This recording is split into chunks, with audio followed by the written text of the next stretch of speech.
നമസ്തേ. ഇന്ന് നമ്മോടൊപ്പം ചേരുന്നത് സാമൂഹിക നിരീക്ഷകൻ EN നന്ദകുമാറാണ്.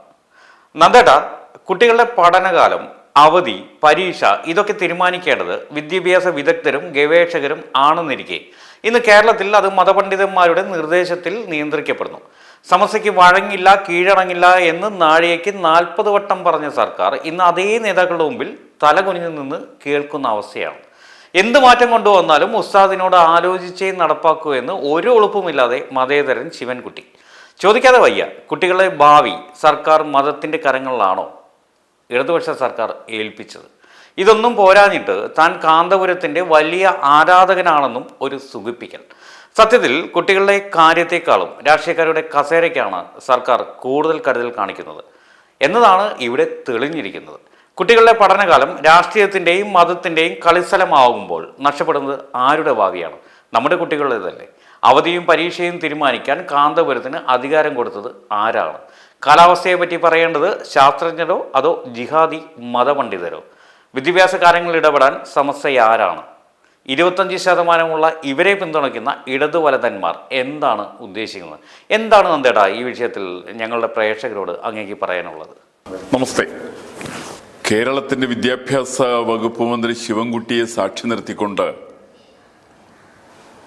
മുസ്ലിം ജനവിഭാഗത്തിന്റെ താത്വികാചാര്യനെന്ന് സ്വയം പ്രഖ്യാപിക്കുന്ന കാന്തപുരം മുസ്ലിയാര് അദ്ദേഹത്തിന്റെ ഒരു വളരെ വിഖ്യാതമായിട്ടുള്ള പ്രസ്താവന അദ്ദേഹം നടത്തി. കാരണം നമ്മുടെ വിദ്യാഭ്യാസ സ്ഥാപനങ്ങളുടെ സമയക്രമീകരണം അതിപ്പോൾ നിശ്ചയിക്കുന്നത് ശിവൻകുട്ടിയല്ല കേട്ടോ. ശിവൻകുട്ടി ഒരു പാവമന്ത്രിയാ. അപ്പോൾ അതുകൊണ്ട് ശിവൻകുട്ടി പറഞ്ഞു, കാന്തപുരം എന്ത് പറഞ്ഞാലും ഞാനതുപോലെ ചെയ്യും, പക്ഷെ ആലോചിച്ചിട്ടേ ചെയ്യുള്ളൂ. ഇയാൾക്ക് എന്ത് തേങ്ങക്കൊല ആലോചിക്കാൻ അറിയാവുന്നത്?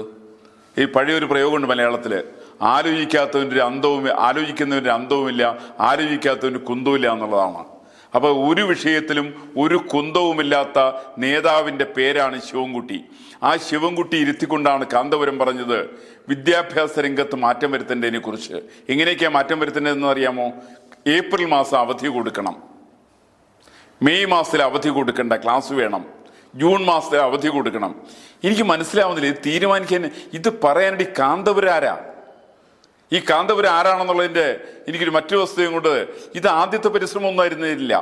ഇസ്ലാമിക ശക്തികൾ കേരളത്തിൽ ഭരണത്തിലുണ്ടായിട്ടുള്ള പല സമയത്ത് ഇത്തരം ചില പരിഷ്കാരങ്ങൾ നടപ്പിൽ വരുത്തിയിട്ടുണ്ട്. ഇത് പൊളിഞ്ഞൊരു പരിഷ്കാരമാണ്. 1971 കേരളത്തിൻ്റെ വിദ്യാഭ്യാസ വകുപ്പ് മന്ത്രി CH മുഹമ്മദ് കോയയാണ്, മുസ്ലിം ലീഗിന്റെ നേതാവ്, ഇപ്പോഴത്തെ MK മുനീറിന്റെ അച്ഛൻ. ഇപ്പൊ അദ്ദേഹത്തെ കുറിച്ച് പറഞ്ഞിട്ടുണ്ടെങ്കിൽ നമ്മുടെ പല കോൺഗ്രസ്സുകാരനും ഭയങ്കര വായിലിങ്ങനെ വെള്ളമൂറും. കടുത്ത മതേതരവാദിയാന്ന് പറയുന്നത്. ശിവൻകുട്ടിയോട് ചോദിച്ച് ശിവൻകുട്ടി പറയും കേട്ടോ, EMS അങ്ങനെ തന്നെ പറഞ്ഞിരുന്നത്. CH വളരെ മതേതരവാദിയാണ്. എന്താ കാരണം അറിയാമോ? ഈ മലപ്പുറം ജില്ല ഉണ്ടാക്കാൻ വേണ്ടിയിട്ട് EMSന്റെ കൂടെ നിന്ന ആള് CH മുഹമ്മദ് കോയ. അവിടെയുള്ള തളി ക്ഷേത്രമുണ്ട്, ആ ക്ഷേത്രം തച്ചുടയ്ക്കാൻ വേണ്ടിയിട്ട് കമ്മ്യൂണിസ്റ്റുകാരൻ്റെ കൂട്ടുപിടിച്ചത് ഈ പറയുന്ന CH മുഹമ്മദ് അടക്കമുള്ള മുസ്ലിം ലീഗിൻ്റെ അക്കാലത്തുള്ള ആളുകളാണ്. അതിൻ്റെ പേരിലാണ് അവർക്ക് മതേതരവാദികളായത്. അങ്ങനെയുള്ള CH മുഹമ്മദ് കോയ 1971 വിദ്യാഭ്യാസ വകുപ്പ് മന്ത്രിയായുള്ള സമയത്ത് കേരളത്തിൽ ഒരു പരിഷ്കാരം കൊണ്ടുവന്നിരുന്നു. അന്ന് ഞാനൊക്കെ പഠിക്കുന്ന കാലം. അന്ന് കൊണ്ടുവന്നത് എങ്ങനെയാണെന്നറിയാമോ? ഏപ്രിൽ മാസത്തിൽ ക്ലാസ് വെച്ചു, മെയ് മാസം അവധി കൊടുക്കുന്നു, ജൂൺ മാസത്തിലെ അവധി കൊടുക്കുന്നു, ജൂലൈ മാസത്തിലെ വീണ്ടും ക്ലാസ് തുടങ്ങുക. അപ്പൊ അങ്ങനെ വരുന്ന സമയത്ത് കനത്ത മഴയത്ത് വിദ്യാർത്ഥികൾ വിദ്യാഭ്യാസ സ്ഥാപനത്തിൽ നിന്ന് പഠിക്കട്ടെ എന്നുള്ള തീരുമാനം അദ്ദേഹം എടുത്തു. അതേപോലെ തന്നെ പറഞ്ഞു വേനൽക്കാലം ഞങ്ങൾ പകുതി മുറിക്കുകയാണ്, ആ സമയത്ത് ഒരു സ്കൂളിലേക്ക് പോകണം. ഇതെന്താ കാന്തപുരം ഇപ്പൊ തീരുമാനിക്കുന്നത്? അതിനുശേഷം വന്ന് CH മുഹമ്മദ് കോയ എടുത്ത തീരുമാനം പാളുകയും ഒരൊറ്റ കൊല്ലം കൊണ്ട് ആ തീരുമാനം മാറ്റുകയും പൂർവ്വസ്ഥിതിയെ പ്രാപിക്കുകയും ചെയ്തു. ഒന്ന് മനസ്സിലാക്കേണ്ട വസ്തുത, CH മുഹമ്മദ് കോയ ആണെങ്കിലും മുസ്ലിം ലീഗാണെങ്കിലും കാന്തപുരാണെങ്കിലും ജിഫ്രി തങ്ങളാണെങ്കിലും ഒക്കെ ഒന്ന് മനസ്സിലാക്കേണ്ട വസ്തുത ശിവൻകുട്ടി മനസ്സിലാക്കേണ്ടതാണെന്ന് ഞാൻ പറയുന്നില്ല കേട്ടോ. കാരണം ശിവൻകുട്ടിക്ക് ഇത് മനസ്സിലാക്കാൻ സാധ്യമല്ല. കാരണം മറ്റവർക്കൊക്കെ അല്പം ബോധമൊക്കെ ഉണ്ട്, ശിവൻകുട്ടിക്ക് അതില്ലല്ലോ. ശിവൻകുട്ടിയെ സംബന്ധിച്ച് ഈ വിദ്യാഭ്യാസ വകുപ്പ് അയാളെ ഏൽപ്പിച്ചു എന്നുള്ളതിൻ്റെ അപ്പുറത്തേക്ക് അയാൾക്ക് ബോധമുണ്ടെന്നുള്ള ആരോപണം എനിക്ക് അയാളെ കുറിച്ചില്ല.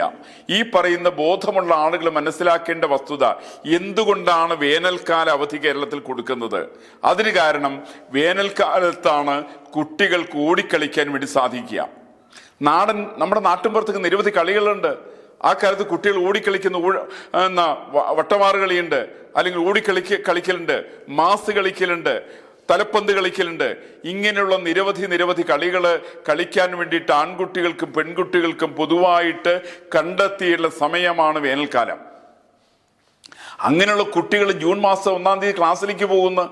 ആ സമയത്ത് മഴയുണ്ടാവും. അപ്പൊ നമ്മുടെയൊക്കെ നാട്ടിൽ ചൊല്ലുണ്ട്, മഴക്കാലത്ത് രാവിലെ ക്ലാസ്സിലേക്ക് കുട്ടികൾ ഇറങ്ങുമ്പോഴാണ് മഴ പെയ്യുക. അത് നമ്മുടെ അമ്മമാരൊക്കെ പറയാറുണ്ട്. അത് സത്യമാണ്.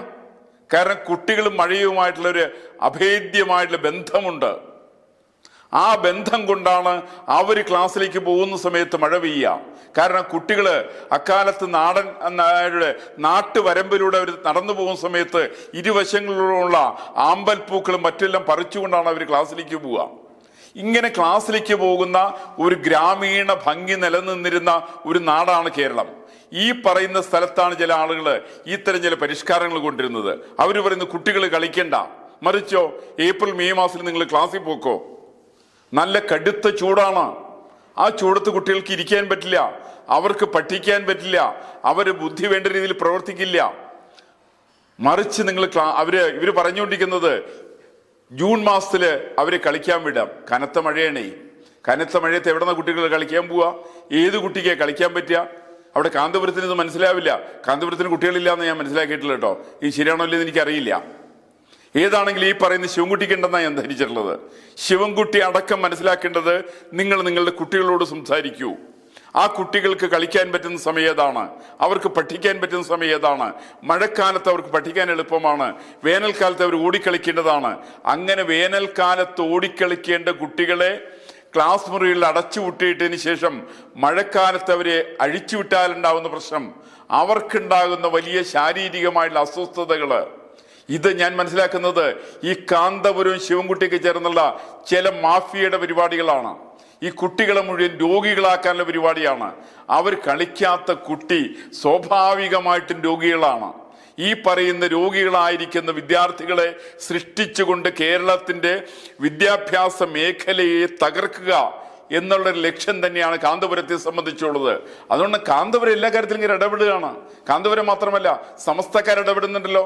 സമസ്തക്കാരാണല്ലോ പറഞ്ഞ് നിങ്ങൾ കാലത്ത് നിങ്ങൾ 10 തുടങ്ങിയിട്ട് 4 വരെ എന്നുള്ളത് 1/4 മണിക്കൂർ വെച്ച് കൂട്ടാൻ വേണ്ടി ശിവൻകുട്ടി മന്ത്രിസഭയിൽ തീരുമാനിച്ച്.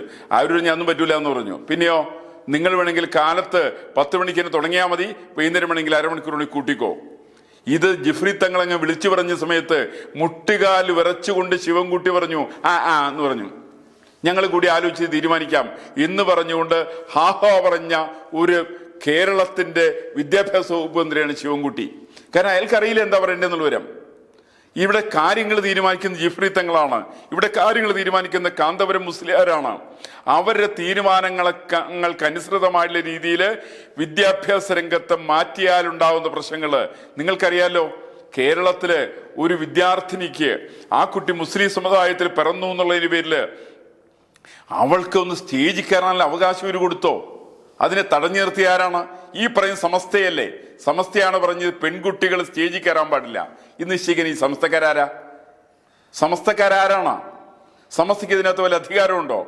ഒരു മനുഷ്യന്റെ വ്യക്തിത്വത്തെ ഇടപെടാൻ വേണ്ടിയിട്ട് ഇവർക്ക് എന്താണ് അധികാരമുള്ളത്? അവർ ഭക്ഷണത്തിൽ ഇടപെടുക, അവർ വേഷഭൂഷാദികൾ ഇടപെടുക, അവരുടെ പഠനക്രമങ്ങൾ ഇടപെടുക, അവർ നടപ്പിലിടപെടുക.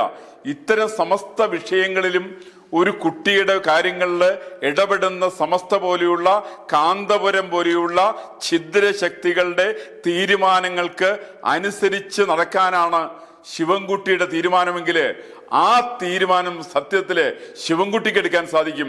ശിവൻകുട്ടിയെ പോലെയുള്ള ശിവൻകുട്ടിക്ക് വിദ്യാഭ്യാസം ഉണ്ടെന്ന് എനിക്ക് വലിയ ബലമായ സംശയമുണ്ട്. അയാൾ എവിടെ പഠിച്ചതെന്ന് എനിക്കറിയില്ല. കാരണം അയാൾ പഠിച്ചിട്ടുണ്ടെങ്കിൽ തന്നെ അയാളുടെ വിദ്യാഭ്യാസത്തില് കാര്യമായിട്ടുള്ള തകരാറ് എന്തുകൊണ്ട്. ഇന്നിപ്പോ നമ്മൾ അയാൾ നടന്നു വരണേക്ക് നോക്കിയേ. ഈ പറയുന്ന ആൾക്ക് വിദ്യാഭ്യാസ വകുപ്പ് മന്ത്രി ആയിട്ടിരിക്കാനുള്ള ശാരീരിക പാകതയാക്കുണ്ടോ? ഇല്ലല്ലോ. ഇയാൾ ശാരീരികമായിട്ട് പാകതയില്ലാത്ത, ബുദ്ധി ഉറയ്ക്കാത്ത, സാമാന്യേന മന്ദബുദ്ധിയായിരിക്കുന്ന ഒരു വിദ്യാഭ്യാസ വകുപ്പ് മന്ത്രി കേരളത്തിന്റെ വിദ്യാഭ്യാസ രംഗത്തെ തകർക്കുന്നതിന്റെ ഭാഗമായിട്ടാണ് കാന്തപുരത്തിന്റെ വേദിയിൽ കയറി നിന്നുകൊണ്ട് ഈ കാന്തപുരത്തെ പ്രകീർത്തിച്ചുകൊണ്ട് എനിക്ക് ഗുരുതുല്യനാണ് കാന്തപുരം എന്നൊക്കെ ഇയാൾ പറഞ്ഞിട്ടുണ്ടെങ്കിൽ, കാന്തപുരം പറയുന്നതിന് അതിനനുസരിച്ചിട്ട് നയപരിപാടികൾ മാറ്റം വരുത്തുന്നതിനെ കുറിച്ച് ആലോചിക്കാമെന്ന് ഇയാൾ പറഞ്ഞിട്ടുണ്ടെങ്കിൽ ഒരു സംശയവും വേണ്ട, ഇയാൾക്ക് ആലോചിക്കാൻ സാധ്യമല്ല, ആലോചിക്കാനുള്ള ബുദ്ധി ഇയാൾക്കില്ല. ഇത്തരം വിഷയങ്ങളെ സംബന്ധിച്ച് ആ സ്റ്റേജിൽ വെച്ചിട്ട് തന്നെ കൃത്യമായുള്ള മറുപടി കൊടുക്കേണ്ടതാണ്. ഇത് തീരുമാനിക്കേണ്ട കാന്തപുരമല്ല, മതമേലധ്യക്ഷന്മാരല്ല ഇവിടെ തീരുമാനിക്കേണ്ടത്, മതമേധാവികളല്ല തീരുമാനിക്കേണ്ടത്.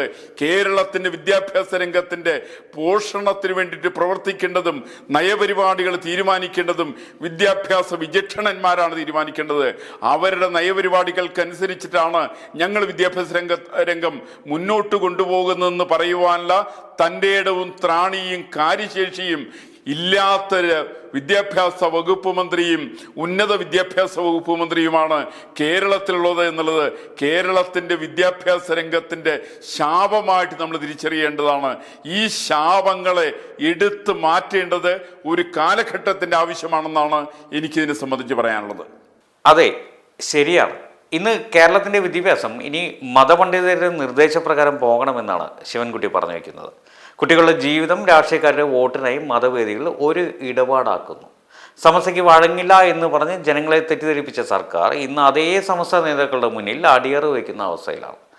ഇത് സത്യം പറഞ്ഞാൽ ഒരു വഞ്ചനയാണ്. നമ്മുടെ കുട്ടികളുടെ കാര്യത്തിൽ ഇടപെടുന്നവർക്ക് തീർച്ചയായും ഈ ചോദ്യം ചോദിക്കാം.